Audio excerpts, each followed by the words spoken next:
People say the Marine Corps has no ghosts. But Captain Mason Cole knew better. Because the moment the woman in front of him whispered her call sign, Sticky 6, every muscle in his body went cold.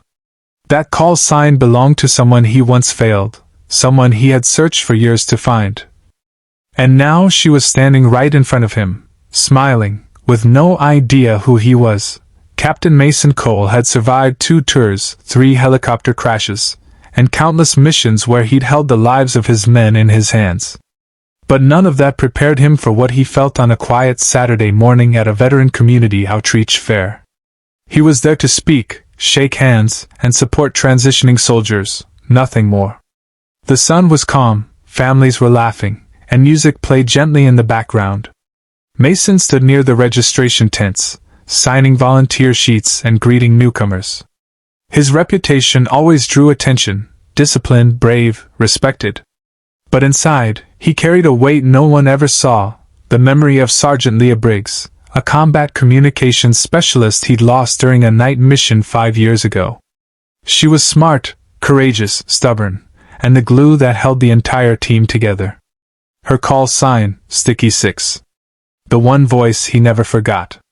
He often replayed their last mission in his mind. A burning convoy, a radio blackout, and her disappearing into the smoke to save a trapped driver. Mason had ordered everyone out, but she didn't make it back. They recovered nothing, no gear, no trace, just ashes and silence. Officially missing, presumed dead. Unofficially, Mason never forgave himself. As he stood handing out pamphlets, a woman approached the table. He didn't notice her at first, just another volunteer signing in. But something made him glance up. She had confident shoulders, sharp eyes, and carried a small scar under her left cheek, almost hidden, but visible to someone who understood battlefield marks. She wasn't dressed like a Marine, but she had the posture of someone who knew discipline better than comfort. She smiled politely. "Sir, I'm reporting as a volunteer. Do I need a call sign, or can I make one up?" Mason chuckled, a casual, friendly laugh. "Well, usually call signs pick you. But sure, what's yours?" The woman hesitated for just 1 second, then her voice softened.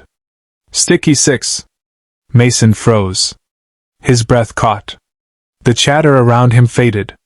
The sunlight suddenly felt colder. His hand, still holding a pen, began to shake. He stared at her, searching for something, any sign that this was a cruel joke. "Ma'am, excuse me?" he whispered.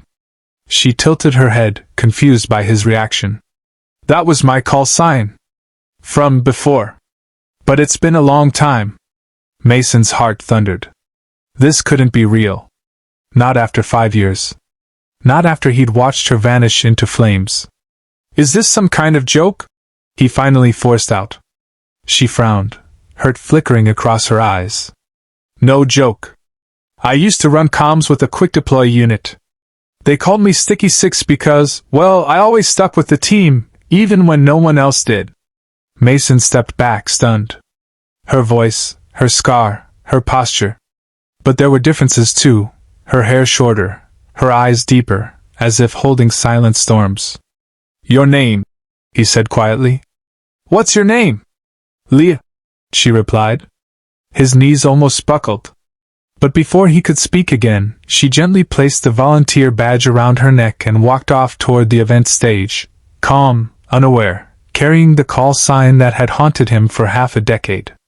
Mason stood frozen as the crowd moved around him. He wasn't seeing a ghost. He wasn't imagining things. Sergeant Leah Briggs was alive. And tomorrow, he would have to ask the question he was terrified to know the answer to. Where had she been? And why didn't she come home? The next day, Mason arrived early. He didn't sleep. He couldn't. All night he kept seeing her face, alive, real, standing just feet away from him. Every memory of their missions hit him again. Leah teasing the squad, her laughter echoing over static-filled radios, her voice steady during chaos.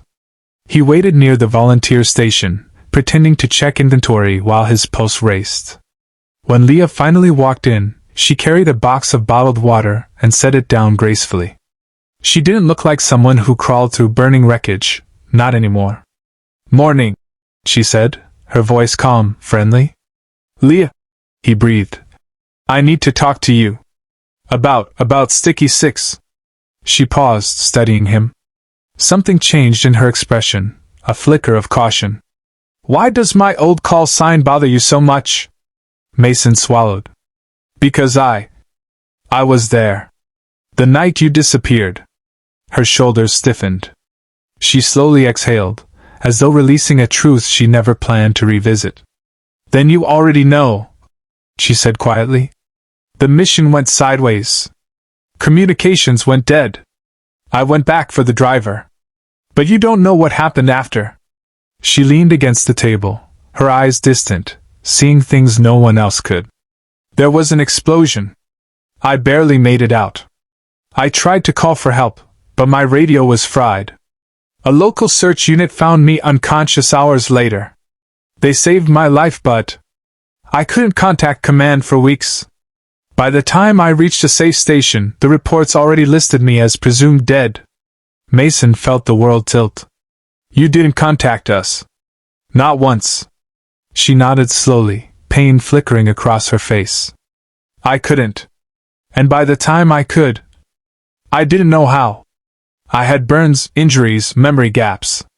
I wasn't ready to face the team. I wasn't ready to face you." He closed his eyes, the guilt he carried suddenly heavier. "I thought I failed you."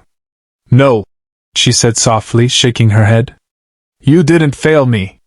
You were the reason I survived half the missions we went on. You kept us alive. You saved more lives than you think." For a moment they stood there, silent, letting the years between them fall away. Then Leah smiled gently. "You're not the only one carrying ghosts, Captain." He felt something inside him loosen, something that had been locked tight for years. "Leah, you coming back, being here, why now?" She looked around at the families, the veterans, the hope in the air. "Because I finally feel ready to serve again. Not in combat. Not as Sticky 6. But here, helping those who made it back, and honoring those who didn't." Mason breathed deeply, relief, gratitude, disbelief all mixing together. "You don't have to do it alone," he said. She met his eyes, and for the first time, the heaviness faded from her expression. "Good," she whispered. "Because I don't want to." Together, they walked toward the main stage where the ceremony was about to begin. Side by side, not as ghosts of their past, but as survivors stepping into a new purpose. As the national anthem began, Mason glanced at her. Not a ghost. Not a memory. Not a loss. A second chance. And in that moment he realized the truth. Sometimes the strongest soldiers aren't the ones who never fall, but the ones who rise again after everyone believes they're gone.